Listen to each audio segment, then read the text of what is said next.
profesionales. AgroSantander consiste en una oferta de valor adaptada con una gama de productos y servicios diseñados para cubrir las necesidades de todos los intervinientes en la cadena de valor agroalimentaria, desde las explotaciones agrícolas y ganaderas, pasando por todos los proveedores de lo necesario para llevar a cabo una explotación, las cooperativas agrarias, la industria agroalimentaria y distribuidora, etc. Queremos acompañar a todos estos intervinientes, queremos conocer a nuestros clientes en profundidad, cada cultivo, cada momento del año, cada circunstancia como esta que vivimos de la reforma de la PAC, requiere un asesoramiento y genera unas necesidades diferentes. Y para todas ellas estamos tratando de adaptarnos y darles una respuesta lo más adaptada a esas necesidades posible. Quería comentarles que contamos con un equipo de especialistas, entre ellos muchos ingenieros agrónomos que analizan todas las operaciones de financiación que se plantean, conocen perfectamente cuáles son las condiciones de cada mercado, las condiciones de cada cultivo, los problemas de cada explotación. Contamos con un amplio catálogo de productos y servicios, como les decía, y entre este catálogo de productos y servicios me parecía interesante destacar algunos. Recientemente, Banco Santander ha firmado un convenio a nivel nacional con el Banco Europeo de Inversiones. Tenemos a su disposición la línea BEI Agro, destinada a financiar hasta el 100% de todas las inversiones en activos fijos que realicen en sus explotaciones, que mejoren la productividad de sus explotaciones. No tienen competencia, les hemos puesto un recordatorio en esa carpeta que tienen. Las condiciones financieras a las que podemos acceder por tratarse de fondos del Banco Europeo de Inversiones realmente no tienen competencia y, como les digo, es una partida presupuestaria que tiene en exclusiva Banco Santander. En función de los cultivos, de las cosechas, pues también podemos adaptarnos a la necesidad del anticipo de la cosecha en condiciones preferentes, incluso llegando a tipo de interés cero.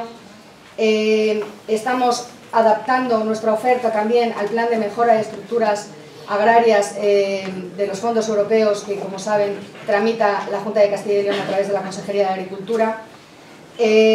Todo un catálogo amplísimo de seguros, los seguros agrarios, los seguros de maquinaria agrícola, seguros de hogar con condiciones específicas en ámbito rural, seguro de hogar agro, etc. También quería destacar algunos acuerdos de colaboración que respaldan todo esto que les comento.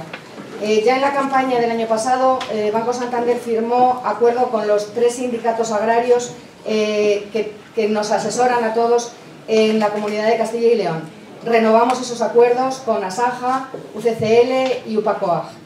Con SAECA también renovamos los convenios que teníamos para avalar las operaciones de financiación.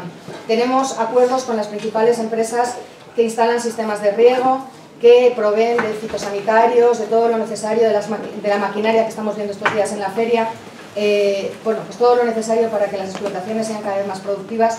Estamos tratando de firmar, como les digo, convenios que les den acceso a las mejores condiciones. Y finalmente, muy brevemente, les quería presentar la campaña PAC que Banco Santander ha diseñado para este año 2015. Vamos a contar una vez más con un equipo de expertos, especialistas en la tramitación de los expedientes. Vamos a esforzarnos en asesorarles en la reforma. Vamos a contar, como saben, con un experto como César Lumbreras para que nos dé charlas a lo largo de todos los municipios y las plazas de Castilla y León. Vamos a tener la posibilidad este año que se van a retrasar las ayudas, como saben, no vamos a cobrarlas todas en el ejercicio 2015, sino que va a haber una parte que no se cobre hasta 2016. Vamos a tener la posibilidad de anticiparles esas ayudas a tipo de interés cero.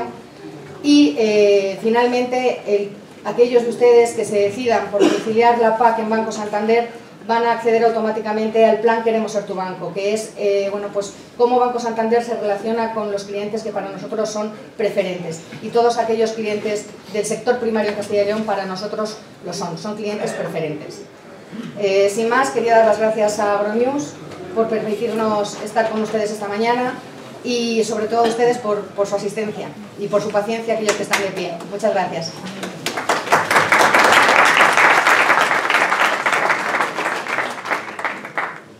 Después de estos interesantes consejos de María y de Banco Santander, vamos a pasar un poco a lo que es la base de esta jornada, que es la nueva PAC, la PAC del 2015 y los arrendamientos rústicos. Un tema complicado, un tema difícil, que ha generado mucho, o está generando mucho debate, que tiene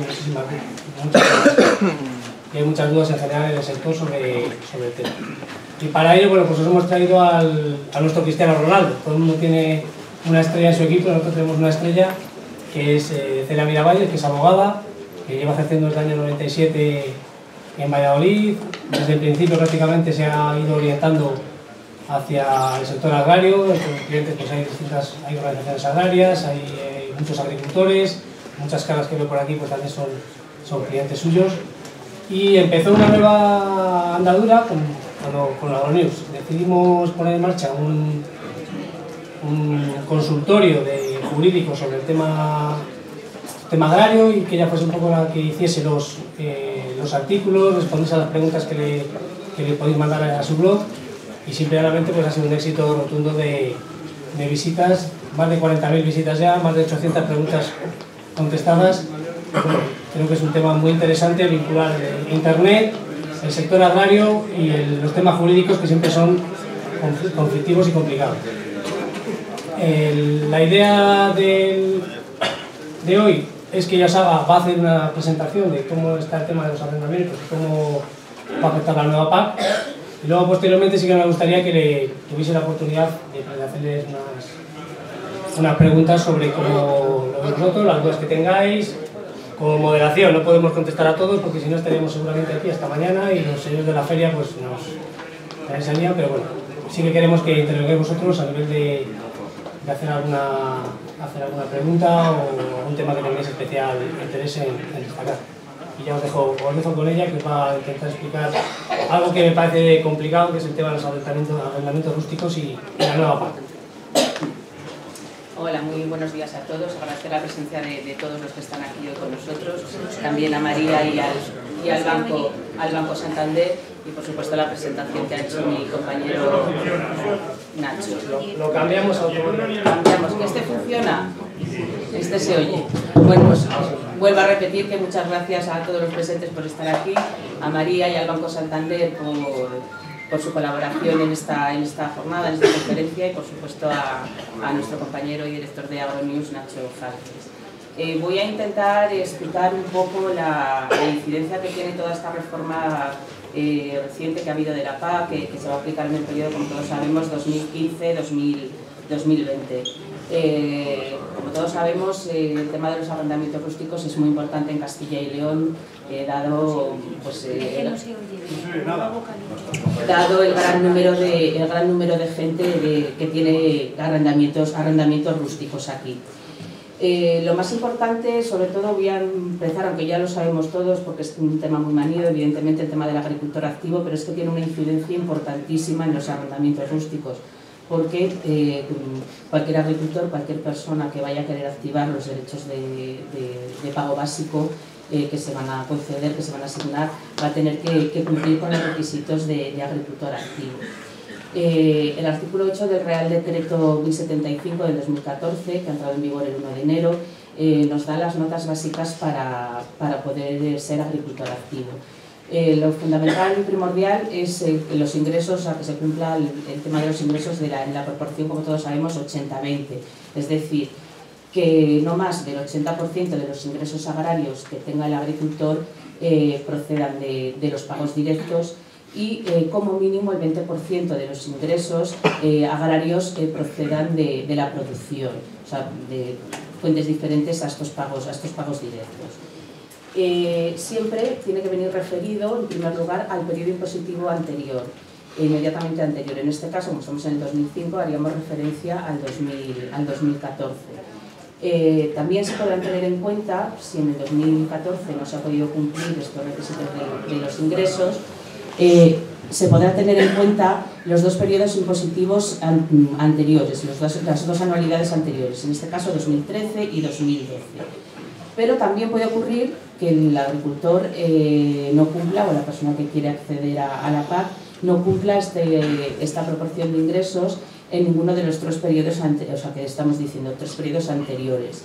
En este caso también se le va a considerar, se le puede considerar agricultor activo, pero tiene que cumplir y acreditar la realización de actividad agraria y que asume el riesgo empresarial. Es decir, que asume los pagos, los gastos de la actividad agraria. Esto va a estar muy controlado desde la Administración, como nos están advirtiendo continuamente. Además de este requisito de los pagos del 80-20, de los ingresos, perdón, va a ser un requisito obligatorio que los agricultores estén inscritos en algún de los registros que la normativa europea va a ir estableciendo sobre la higiene de los productos alimenticios. Hace poco, la semana pasada, se ha publicado precisamente en el BOE, el Real Decreto 9/2015, por el que se crea el Registro de la Producción Agrícola, el REGEPA.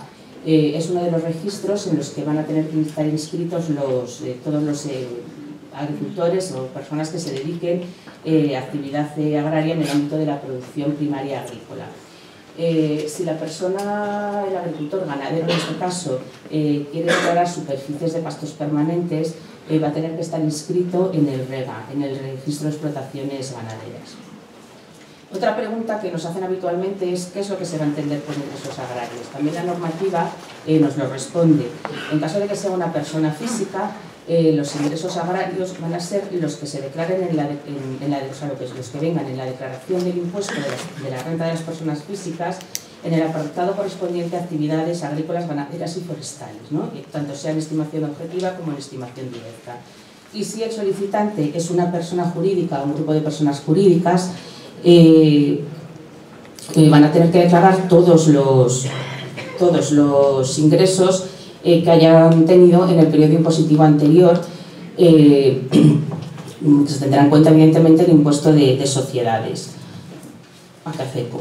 La Administración, en todo caso, va a poder exigir a estas personas jurídicas que presenten todos los documentos necesarios, bueno, y también igualmente a las personas físicas. Van a tener que guardar toda la documentación relativa a los ingresos. Estos requisitos, en todo caso, no se van a exigir a los pequeños agricultores, es decir, a los que hayan recibido importes por pagos directos inferiores a 1.250 euros. No se les va a requerir. Como hemos señalado, en caso de que no se tengan ingresos agrarios de producción superiores al 20%, sí que se les puede considerar, hemos dicho, agricultores activos, pero hay que acreditar la realización de actividad agraria. El Real Decreto 1075 también nos indica cómo se acredita la actividad agraria, o sea, qué es lo que se considera actividad agraria. Evidentemente y primordialmente es mediante la producción, cultiva o cría de productos agrarios, pero también se puede tener actividad o acreditar actividad agraria mediante el mantenimiento de las superficies agrarias en estado adecuado para el pasto. Y la normativa nos recoge todo un listado de este tipo de actividades de mantenimiento. En tierras de cultivo permanente, primordialmente el laboreo, que incluye pues, aquellas acciones normales como alzar, subsolar, aricar, binar, radiar, nos da un listado enorme. La limpieza de vegetación espontánea, las podas de mantenimiento, de formación, de regeneración en cultivos leñosos, y otras actividades en el mantenimiento de pastos va a ser, lógicamente, el pastoreo anual y labores de desbroce o de siega. Como insisto, va a haber muchos controles administrativos. La persona o el agricultor que quiera declarar mantenidas con actividad agrícola tiene que guardar toda la documentación, o sea, todos los recibos, facturas de gastos, de las labores, de los productos que vaya a echar, para poder acreditar precisamente esta actividad agraria. Y además no se va a conceder, o sea, ninguna ayuda a las superficies que se encuentren en estado de abandono.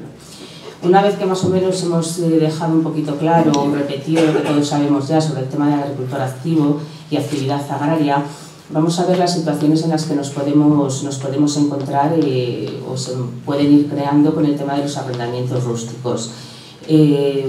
Para los arrendamientos rústicos que se formalicen o finalicen entre el 15 de mayo del 2013 y el 15 de mayo del 2015, de este año, se va a tener que hacer vamos a tener que tener todos un contrato de arrendamiento en el cual exista una cláusula por el que se establezca de modo claro a quién se le van a ceder los derechos, quién se va a quedar con los derechos. estos modelos de estas cláusulas vienen recogidas en la normativa, tanto en la autonómica, tanto en la estatal como en la comunitaria, en estos Reales Decretos 1075 y 1076. Se va a tener que hacer una comunicación a la Administración en la que se adjunte este contrato con estas cláusulas, siempre antes del 15 de mayo del 2015, que es la fecha de finalización de presentación de este año de la solicitud única de la PAC.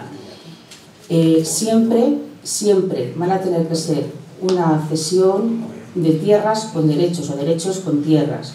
Nunca se va a poder hacer este año una cesión de derechos porque han desaparecido los derechos de pago único y todavía no tenemos los derechos de pago básico. Fundamentalmente es por ese motivo. Y otro requisito fundamental es que las dos partes, tanto el arrendatario como el arrendador, o sea, como el propietario, las dos partes tienen que cumplir los requisitos para ser agricultor activo.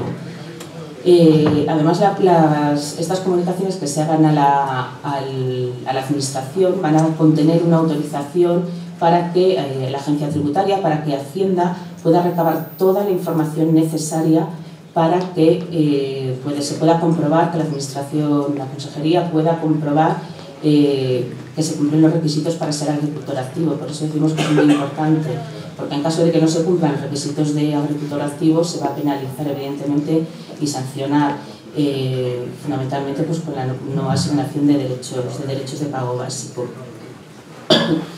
Si no se realiza esa autorización a Hacienda, vamos a tener que aportar todos los documentos que tengamos para demostrar que somos agricultores activos. Se van a dar 3 casos, ¿no?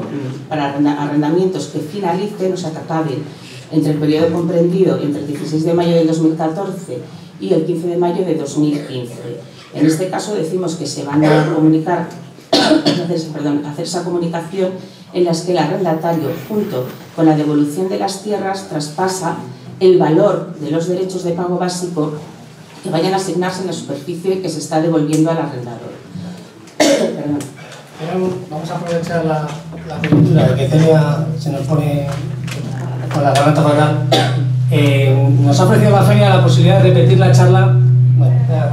Nos ha ofrecido la feria la posibilidad, los que estén de pie sobre todo, de gente que hay fuera, de hacer otra charla, lo mismo, el mismo tema, a la 1. Entonces, tenemos unas invitaciones por si queréis entrar, sobre todo la gente que está de pie, que está dando apuro, que estén ahí. Si queréis entrar a la feria y venir aquí a la 1, en esta misma sala a la 1, vamos a repetir la charla. Entonces, los que os interese ver la feria y venir luego a la 1, los que queréis seguir aquí de pie, pues pasen el mismo tema, la misma organización y todo igual. Sobre todo la gente que veo de pie que es incómodo estar aquí de pie. José Antonio tiene entradas, vete allí al José Antonio, y el que quiera que... Bueno.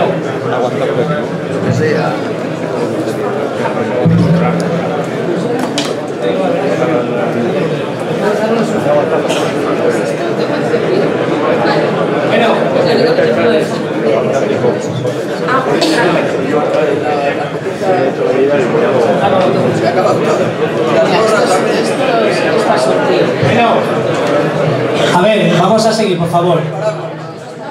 El que quiera salir, que venga luego a la 1 y si no seguimos, ¿vale? Pero un poquito de silencio porque el tema ya es bastante complicado como para estar liando. No venga nadie. Bueno, vamos a retomar el primer caso que estábamos hablando de los arrendamientos que finalizan en el periodo comprendido entre el 16 de mayo del 2014 y el 15 de mayo del 2015. Se va a tener que hacer, como hemos dicho, una comunicación en la que el arrendatario, junto con la devolución de las tierras, traspasa el valor de los derechos que se vayan a asignar en la superficie que está devolviendo al arrendador. Por tanto, en este caso se va a asignar, los derechos se van a devolver o se van a asignar al arrendador. Pero siempre, ya insistimos, que sean agricultor activo y que se cumplan todos los requisitos que hemos dicho de la comunicación, de la inclusión de la cláusula del contrato de arrendamiento, etc. Para arrendamientos que se formalicen entre el 16 de mayo del 2014 y el 15 de mayo del 2015 de este año, también se va a tener que hacer lo mismo, un contrato de arrendamiento en el que se incluya una cláusula, también lo que se hace igualmente es traspasar el valor de los derechos que se vayan a asignar en la superficie que es objeto del arrendamiento, ¿no? En las parcelas objetos de arrendamiento. En este caso, los derechos de pago básico van a ser también asignados al arrendador, pero automáticamente los va a ceder en arrendamiento al arrendatario, que los va a poder disfrutar, que va a poder beneficiarse del pago de los mismos durante las campañas que dure el arrendamiento, según conste en el contrato de arrendamiento que se tiene que adjuntar. En todo caso, al hacer estas maniobras de finalizaciones y de formalizaciones, hay que tener en cuenta que si no se hacen bien las cosas, se puede incluso incurrir en la cláusula del beneficio inesperado, ¿no? Si se incrementa el valor de los derechos por una disminución de superficie, ¿no? O sea, hay que tener en cuenta cuando, como consecuencia de la finalización de los arrendamientos, ya sea porque se acaba en función de lo que nos establece la ley de arrendamientos rústicos de la duración, o bien porque se ha pactado una finalización anticipada, si no se formaliza esa cláusula contractual de la que estamos diciendo que acompañará esas comunicaciones, y además no se sustituye el arrendatario, o sea, no sustituye las hectáreas que devuelve al propietario por otras más o menos similares, de superficie similar, y entonces reduce en más de un 25% su explotación, o sea, lo que declara en el 2005 con relación a lo que ha declarado en el 2014, y siempre que la reducción sea superior a 2 hectáreas, se puede estar incurriendo en la cláusula del beneficio inesperado. También, igualmente, cuando se formaliza un contrato de arrendamiento, y en este caso ocurre al revés, es el arrendador el que no acuerda la cláusula de la contractual que hemos estado hablando, ¿no? De traspaso del valor de los derechos, ni sustituye las hectáreas que va a arrendar, que va a dar en arrendamiento, siempre que esta disminución que tenga el arrendador sea superior al 25% y superior a 2 hectáreas. En este caso, la diferencia de valor teórico que se tendría que haber asignado y el valor que se le vaya a asignar va a ir a la Reserva Nacional. Por eso hay que hacer muy bien las cuentas, estamos todavía a tiempo hasta el 15 de mayo para no incurrir en estos problemas.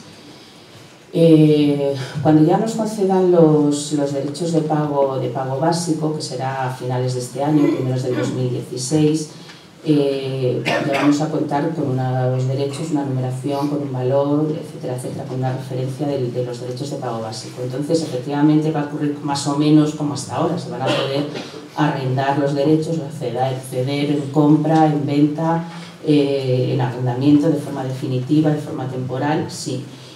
Lo que pasa es que solo se va a poder hacer dentro de la misma región en la que se han sido concedidos esos derechos, y siempre a un agricultor activo. Por eso otra la incidencia de la importancia de ser agricultor activo, porque si no, esos derechos, aunque se cedan, no los va a poder activar y se van a perder. Sí que se va a poder ya, cuando se tengan los derechos, evidentemente ceder en arrendamiento o en venta, con o sin tierras. Eso ya va a ser el régimen más o menos similar al que tenemos hasta ahora conocido, sabemos. También va a haber unas retenciones o peajes, ¿no? si hay estas cesiones. Siempre que haya un traspaso de derechos, una cesión de derechos sin tierras, va a haber un peaje, una retención del 20% del valor de cada derecho que va a ir a la Reserva Nacional. En caso de arrendamientos de derechos con tierras, o en el caso de que se finalice un arrendamiento de tierras con derecho en el que se devuelve los derechos al propietario y este es agricultor activo, en estos dos casos no va a haber retención alguna por hacer esas cesiones. Y ahora otro tema importante es el que va a ir ocurriendo a partir del 15 de mayo del 2015. ¿Qué va a ocurrir con los arrendamientos que se han hecho antes de mayo del 2014 y van a finalizar con posterioridad a este mayo del 2015? Existe obligación de devolver esos derechos que se arrendaron de pago único cuando ahora ya no existen esos derechos de pago único. Pues vamos a tener que ver sobre todo lo que vayan diciendo en su caso, si no hay acuerdo entre las partes, lo que digan los juzgados, ¿no? Lo que tenemos claro es que la normativa de la PAC no recoge este caso, la ley de arrendamientos rústicos tampoco lo prevé. El arrendatario ni el arrendador no tienen obligación ninguna de hacer una finalización anticipada de esos arrendamientos y hacer estas comunicaciones a la administración para que se devuelvan los derechos al propietario, además de la posibilidad de, como hemos dicho, de esa cláusula de beneficio inesperado y disminuir el valor de los derechos que uno tenga en la explotación, ¿no? Desde la Ley de Arrendamientos Rústicos del 2003, en el artículo 3, y luego posteriormente con la reforma que hubo en el 2015 en la disposición adicional cuarta, se dice expresamente que los derechos de producción agrícola y otros derechos inherentes a las fincas integran el contenido del contrato, pero siempre con arreglo a la normativa administrativa, o sea, autonómica, estatal y comunitaria, y siempre respetando también la libertad de pactos que hay entre las partes, pero siempre que esta libertad de pactos evidentemente no contravenga, no contradiga lo que nos está diciendo la normativa estatal, autonómica y europea, ¿no? Lógicamente comunitaria, porque si no estaríamos incurriendo en pactos nulos, ¿no? Lo que está claro es que nos vamos a encontrar con contratos válidos que se han pactado entre propietario, arrendador, o sea, y arrendatario, con arreglo a una normativa que permitía esas cesiones. El propietario en su caso, en un momento, cedió en arrendamiento las tierras con los derechos con la expectativa lógica de que se los devolvieran. Y siempre que hayan recogido en esos contratos de arrendamiento, que se haya sido por escrito, se hayan recogido esas cláusulas de cesión de derechos. Como decimos, los derechos de pago único van a desaparecer. En el momento en que ocurra la finalización del arrendamiento no va a haber esos derechos de pago único, va a haber unos derechos de pago básico que se habrán adjudicado al arrendatario, porque si no ha habido esas finalizaciones anticipadas y esas comunicaciones para dárselos al arrendador, los derechos de pago básicos van a concederse siempre al arrendatario y con un valor diferente al que tenía y en una región a lo mejor diferente a las que inicialmente estaba. Bueno, ahora eso es nuevo todo lo de las regiones, pero bueno, con unas normativas diferentes, ¿no?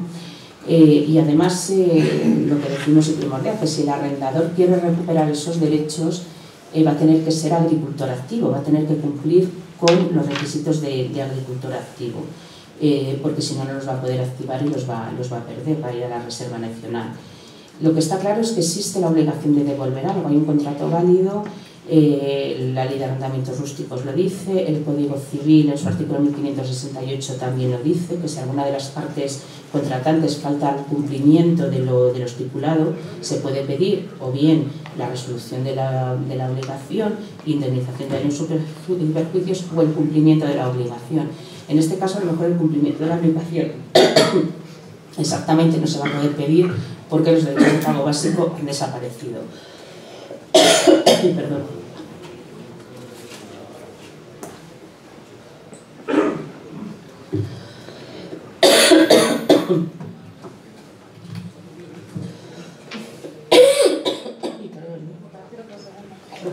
Es que estoy... Un minuto, por favor.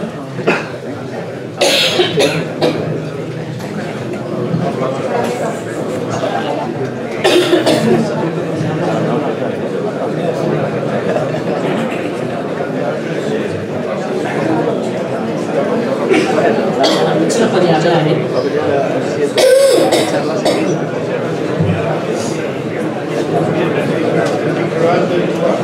Sí, un minuto.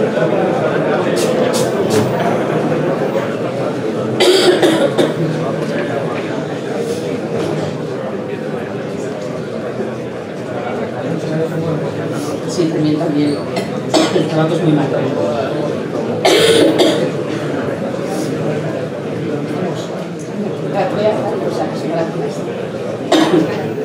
Bueno, voy a intentar retomar el tema. Como estamos diciendo, entiendo que existe la obligación de devolver algo. El tema es el qué. El qué. Sí. Es que, oh, madre. Claro, por eso yo estoy hablando aquí. Por tanto, es claro que si el arrendatario no devuelve voluntariamente los derechos, el arrendador sí que puede ir al juzgado a pedirlo, ¿no? Que se le devuelva siempre que sea agricultor activo. Pues entonces, porque en otro caso entendemos que puede haber un enriquecimiento injusto por parte del arrendatario que está acrecentando un valor de sus derechos cuando no le correspondía. Yo desde aquí siempre recomiendo, por supuesto, que el arrendatario y el arrendador lleguen a un acuerdo en función de las circunstancias concretas de cada caso. Pues fundamentalmente se va a tener que valorar el número de derechos a devolver y su valor comparativo económico con los derechos anteriores. Esto va a ser fundamentalmente una labor de peritos que valoren y cuantifiquen estos derechos, y también de los certificados que nos pueda emitir en su caso la consejería, y de si también el arrendador puede no activarlos si cumple o no los requisitos de agricultor activo. Lo siento, de verdad.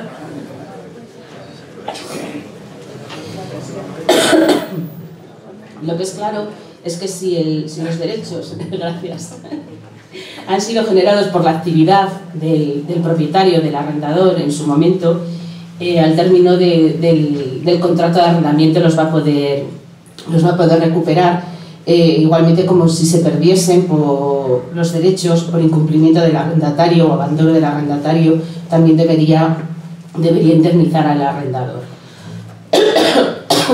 Otra situación diferente es cuando se realizó un arrendamiento de tierras pero sin derechos, y si no se arrendaron los derechos de pago único, esos derechos ¿de quién son? ¿Del propietario o del arrendatario? Sin lugar a dudas son del arrendatario. Existe una gran falta de información por parte de los propietarios. Los derechos no son de la tierra, los derechos son del productor, del agricultor o ganadero, que los generó durante los periodos de referencia, y de quien explotó las tierras en esos años y cobró las ayudas en función de los cultivos declarados. No olvidemos que las ayudas son ayudas financieras con origen comunitario, concedidas directamente a los agricultores, que tienen como finalidad compensar la renta de los mismos. O sea, no va a la tierra sino a los agricultores. Por tanto, en estos casos en que hubo arrendamientos de tierras, pero en ningún momento se arrendaron los derechos, y los derechos los ha generado el arrendatario y son de él, el rentero, el arrendatario, no tiene ninguna obligación legal de devolverlos. Y el arrendatario pues tendrá varias opciones: quedarse lógicamente con ellos, aplicarlos a otra finca, transmitirlos a un tercero o dárselos al arrendador gratuitamente por precio si llegan a ese acuerdo, o incluso si quiere abandonarlos a la Reserva Nacional, pero son del agricultor. Otro tema muy importante para finalizar a partir de ahora es que en la solicitud de la PAC, en la solicitud única, todos los agricultores van a tener que señalar el régimen de tenencia de cada parcela. O sea, si la están llevando, si son propietarios, la están llevando en renta, si la están llevando en la parcería, en usufructo. Pero lo más importante es que si la llevan en renta o la llevan en la parcería, tienen que identificar los datos del propietario, o sea, los datos del arrendador. Van a tener que poner el NIF del arrendador, del propietario. Esto va a tener mucha incidencia, sobre todo aparte de los controles administrativos, para los propietarios, evidentemente. Ya sabemos que hay muchos arrendamientos que se hacen en B, que no se declaran los ingresos, pero ahora puede haber controles, o podrá haber en un momento dado, en un año determinado, controles por parte de la Administración Tributaria que pueda cruzar datos y pedirlos. Entonces van a salir a flote pues muchos arrendamientos que no se estaban declarando. Por eso siempre, igualmente estamos recomendando que se hagan los contratos por escrito, ya sea un arrendamiento que se diga que se hace por precio, o bien que se ponga por escrito con los propietarios que hay una cesión gratuita, precisamente para evitar estos problemas de controles o de cruces administrativos. Lo bueno que va a tener es que también para el arrendador, para el propietario, esto va a ser un medio probatorio más, porque el arrendatario va a declarar